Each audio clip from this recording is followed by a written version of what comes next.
নমস্কার বন্ধুরা, ময়ের হেসেলে আপনাদের সবাইকে স্বাগত।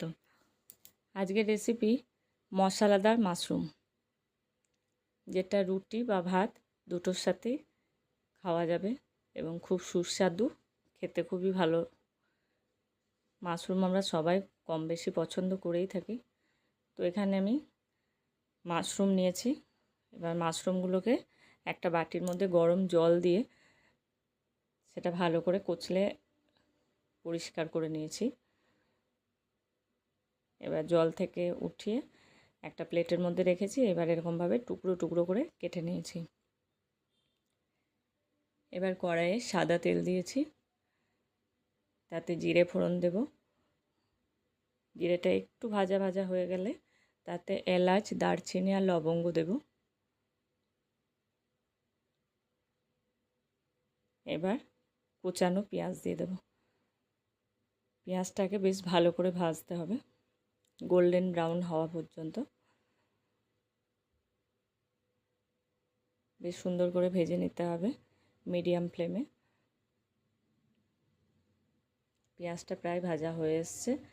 এবার আগে থেকে বেটে রাখা পেঁয়াজ, রসুন, আদা যে পেস্টটা আমি বানিয়ে রেখেছিলাম সেটা দিয়ে দেবো।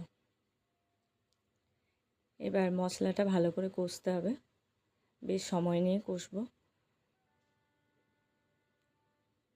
এটা বাড়িতে বানিয়ে দেখবেন, বাচ্চা থেকে বড় সবাই খেতে পছন্দ করবে, খুবই ভালোবাসবে। এবার হলুদ গুঁড়ো দিয়ে দেব, কাশ্মীরি লঙ্কার গুঁড়ো দেব রঙের জন্য।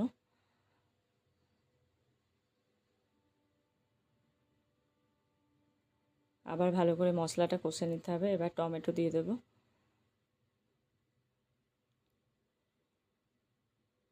আমি এখানে আলাদা করে আর লঙ্কা দিইনি, তো আপনারা চাইলে লঙ্কা ফাটিয়ে দিতে পারেন, কিন্তু আমি পেঁয়াজ, রসুন, আদার সাথে লঙ্কাটা বেটে দিয়েছি। এবার পরিমাণ মতো লবণটা দিয়ে দেব, আর টমেটোটাও যাতে নরম হয়ে যায় তাড়াতাড়ি, ওই জন্য লবণটা দিয়ে একটু ঢেকে দেব। একটু ঢাকা দিয়ে টমেটোটাকে নরম হতে সময় দেব। দেখুন টমেটোটাও প্রায় রান্না হয়ে এসছে।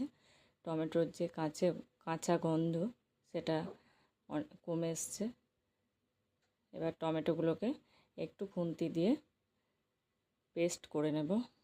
এবার ফ্যাটানো টক দই দিয়ে দেব। টক দই দিয়ে আবার ভালো করে কষবো। টক দই দেওয়ার সময় গ্যাসটা একদম লো ফ্লেমে করে দিতে হবে, নইলে দইটা ফেটে যাওয়ার সম্ভাবনা থাকে। এবার দইটা দিয়ে ভালোভাবে কষতে হবে। কষা হয়ে গেলে যে টুকরো করা মাশরুমটা পরিষ্কার করে ধুয়ে রেখেছিলাম সেটা দিয়ে দেব। এবার মশলার সাথে মাশরুমটা বেশ কিছুক্ষণ ধরে কষতে হবে।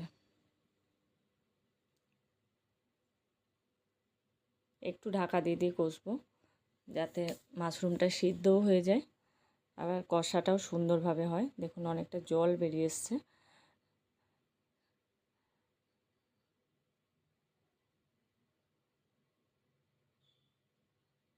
এবার ঢাকা খুলে একবার নেড়ে দেব। অনেকটাই জল বেরিয়ে গেছে, জলটা একটু মরতে দিতে হবে। তেলটা কেমন উপরে ভেসে এসছে, প্রায় মাশরুম কষা আমাদের তৈরি হয়ে গেছে একদমই। এবার একটু জল দিয়ে দেব, খুব অল্পই জল দেব। মাশরুম সিদ্ধ হতে খুব একটা সময় লাগে না। আমি ঢাকা দিয়ে দিয়ে কষেছি, রান্নাটা প্রায় হয়ে এসছে। একটু গরম জল দিলাম, খুব অল্প। এবার আবার ঢেকে দেব। রান্না একদম তৈরি। এবার ওপর থেকে ধনেপাতা কুচি আর কাসুরি মেথি দিয়ে দেব, দিয়ে ভালো করে নেড়ে নেব আর গরম মশলা ছড়িয়ে দেব। তাহলে একদম পরিবেশনের জন্য তৈরি। রুটি, পরোটা, ভাত সবের সাথেই ভালো লাগবে। পুষ্টিগুণও খুব। মাশরুম সম্বন্ধে কি বলবো, আপনারা তো সবাই জানেন মাশরুমের পুষ্টিগুণ কেমন। তো ভিডিওটি ভালো লাগলে লাইক করবেন, শেয়ার করবেন, রেসিপিটি অবশ্যই ট্রাই করবেন এবং কমেন্ট